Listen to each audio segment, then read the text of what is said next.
इस वीडियो में मैं डिस्कस करने वाला हूं oxidation states of phosphorus. Phosphorus भी 5th ए ग्रुप में है या 15 ग्रुप में है। एटॉमिक नंबर 15 है and configuration is 1s2 2s2 2p6 और वैलेंस इलेक्ट्रॉन में है 3s2 3p3। तो वैलेंस इलेक्ट्रॉन 5 है, इसलिए जो मैक्सिमम ऑक्सीडेशन स्टेट है वो तो +5 तक जाएगा। देखते हैं अदर ऑक्सीडेशन स्टेट्स क्या क्या है। तो सबसे पहले यहां पे देखिए फास्फोरस में जो है लास्ट का वैलेंस इलेक्ट्रॉन मैं लिख रहा हूं 3s2 3p3 और यहां जो ऑक्सीडेशन स्टेट है आप देखेंगे कि -3 भी होता है, +1 +2 +3 +4 +5 और 0 तो हर एलिमेंट का होता ही है। यहां पे मैंने सारे मिक्स्ड ऑर्डर में मैंने लिख दिए हैं ताकि ऐसा ना लगे कि सिक्वेंशियल ऑर्डर में एक एक आंसर निकल रहा है। तो जो जो आते जाएगा उसको हम इनसर्किल करते जाएंगे, कोई छूट गया तो और एग्जाम्पल ले लेंगे।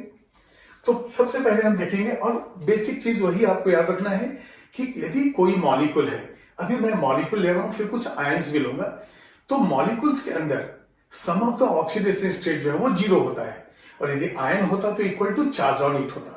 तो सबसे पहले हम लेते हैं पहला P4 मॉलिक्यूल। अब ये बताइए P4 मॉलिक्यूल है तो ऑक्सीडेशन स्टेट क्या हो जाएगा? 0, क्योंकि जब एलिमेंट मॉलिक्यूलर फॉर्म में हो चाहे एटॉमिक फॉर्म में हो तो ऑक्सीडेशन स्टेट 0 होना है। तो एक हमारे पास 0 वैल्यू आ गया, बिल्कुल मैंने मिक्स्ड ऑर्डर में ही लिया है। सेकेंड हम लेते हैं PCl3। अब PCl3 में देखिए यदि हम इसको X मानते हैं, क्लोरीन तो हमेशा -1 होता है, तो ये क्या हो जाएगा X plus -1 into 3 equal to 0। तो X का वैल्यू आ गया +3, तो हमारा +3 आ गया। इसके बाद है P4O10।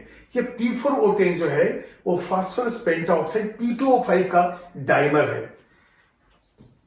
तो यहां पे हम लेंगे P4O10।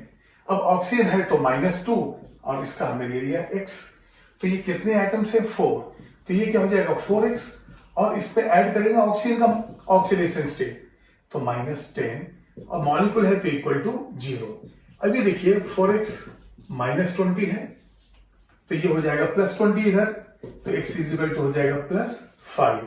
तो हमारे पास +5 भी आ गया है। इसके बाद हम फोर्थ देखते हैं PH3। ये है फॉस्फेन। PH3 में यदि फास्फोरस X है और जब हाइड्रोजन नॉन मेटल के साथ होता है तो हाइड्रोजन का ऑक्सीडेशन स्टेट +1 है, लेकिन यही यदि मेटल के साथ होता तो -1। ये फास्फोरस नॉन मेटल है इसलिए हाइड्रोजन होगा +1। तो अब ये देखिए X plus 1 into 3 equal to 0, तो X का वैल्यू आ गया -3। फॉस्फेन में हो गया -3, ये वैल्यू भी आ गया। इसके बाद फिर और देखते हैं। नेक्स्ट है H3PO2। यह है फास्फोरस एसिड। सारे ऑक्सी एसिड्स के नाम मैं जब ऑक्सी एसिड का वीडियो दूंगा वहां पे दूंगा। यहां पे आप याद रखिए H3PO2 इज फास्फोरस एसिड और यहां यदि X है तो हाइड्रोजन को +1 लेना है और इसको -2 लेना है। तो यहां पे ये फास्फोरस एसिड का एग्जांपल है, इसमें कोई प्रॉब्लम नहीं था, फास्फोरस था, ये फास्फोरस ट्राइक्लोराइड था और ये डाइमर ऑफ फास्फोरस पेंटाऑक्साइड या ये जो है फास्फोरस का जो है P2O5 का डबल या ये क्या है P2O5 का डबल, तो ये फास्फोरस पेंटाऑक्साइड का ये हो गया डबल डाइमर P4O10। इसमें भी वही ऑक्सीडेशन होगा, यहां भी वही होगा।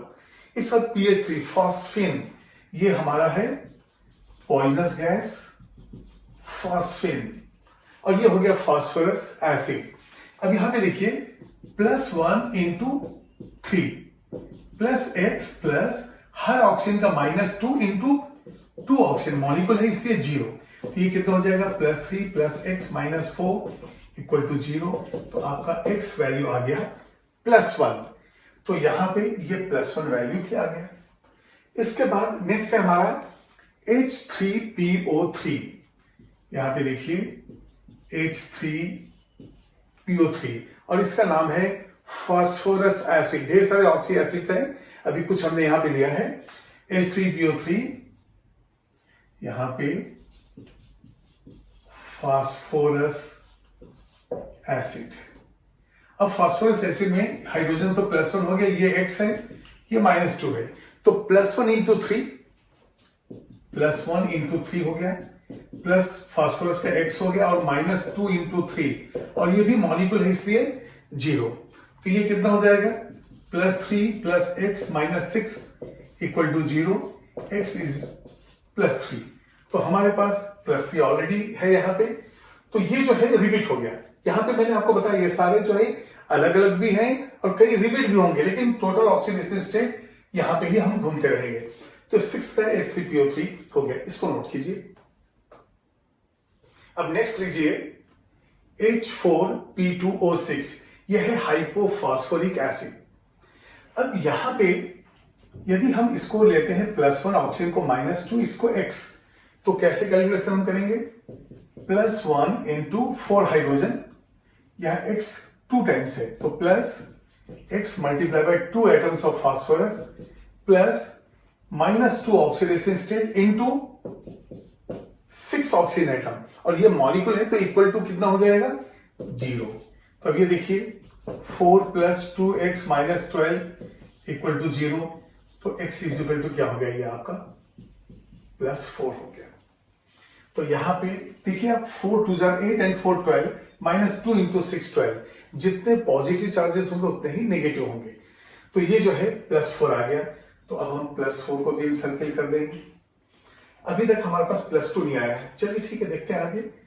8 यहां पे है H4P2O4 5, ये देखिए यहां पे जब वैलेंस इसका ऑक्सीडेशन स्टेट हम देखेंगे तो यहां 2 तरह के इसके स्ट्रक्चर बनते हैं, और 2 स्ट्रक्चर की वजह से इसके नाम भी 2 हो जाएंगे।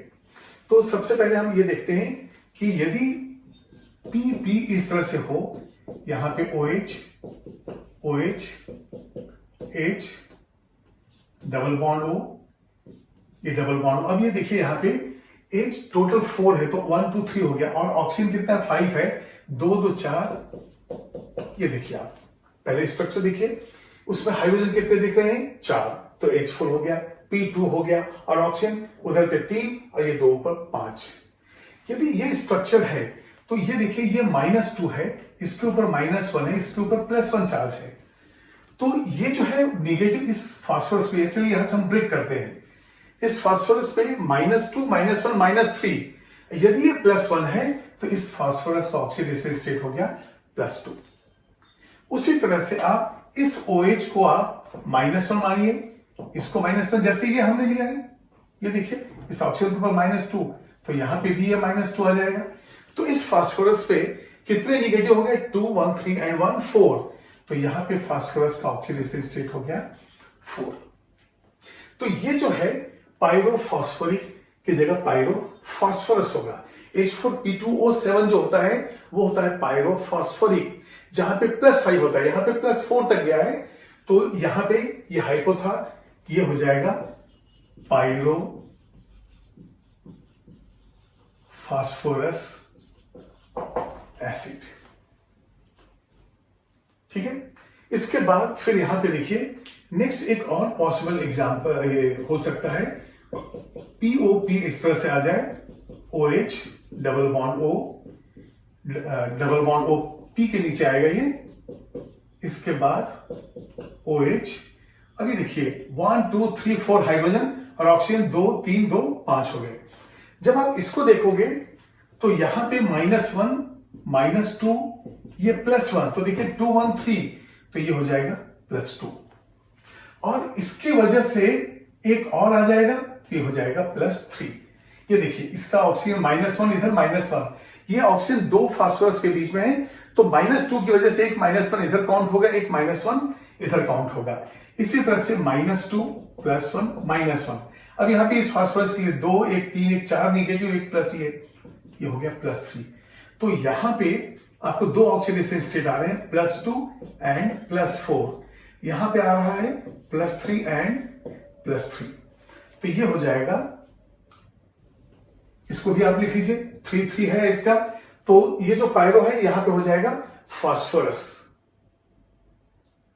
H4P2O5 के हम लोगों ने दो स्ट्रक्चर देखे, एक में +2 एंड +4 ऑक्सीडेशन है जिसकी वजह से इसका नाम पायरोफॉस्फोरस एसिड है, और जहां पे +3 दोनों लोअर वाले हैं तो ये हो गया डाइफॉस्फोरस एसिड। अब यहां पे देखिए दो तरह के ऑक्सीडेशन स्टेट है, इसलिए यहां पे यदि H4P2O5 एंड P2P4 टाइप दिया हुआ है तो आपको ये ऑक्सीडेशन स्टेट को मैच करना है।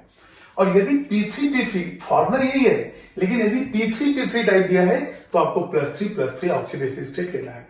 तो इस क्वेश्चन के अंदर जब तक ये कंडीशन न दिया जाए तब तक आप एक पर्टिकुलर आंसर पे नहीं जा सकते। इसके बाद हमारे पास 9th है P2O3, अगेन x -2, तो 2x प्लस -2 इंटू 3 ये 0 हो गया। 2x = 6 है, x का वैल्यू +3 है, तो +3 भी आ गया। अच्छा यहां पे देखिए +2 आ चुका है, तो सारे एग्जाम्पल जो है 7 टाइप्स जो है आ चुके हैं हमारे पास। इसके बाद लास्ट जो है हमारे पास 10th, वो है P4O6। ये P2O3 का ही डाइमर है, P2O3 का ही डाइमर है, तो ऑक्सीडेशन स्टेट वही रहेगा। यहां पे हो जाएगा 4x plus -2 into 6 0, 4x is 12, x is +3। तो आपने देखा कि यदि P2O3 का डायमीटर P4O6 है तो ऑक्सीडेशन स्टेट चेंज नहीं हुआ। उसी तरह से ये P4O10 है, इसका मोनोमर P2O5 है, वहां भी +5 है। तो इस तरह से डिफरेंट ऑक्सीडेशन स्टेट्स फास्फोरस के हम लोग ने लिया है। अब नेक्स्ट इसके बेस पे सम क्वेश्चंस मैचिंग या इंटीजर टाइप का क्वेश्चंस हम ले रहे हैं।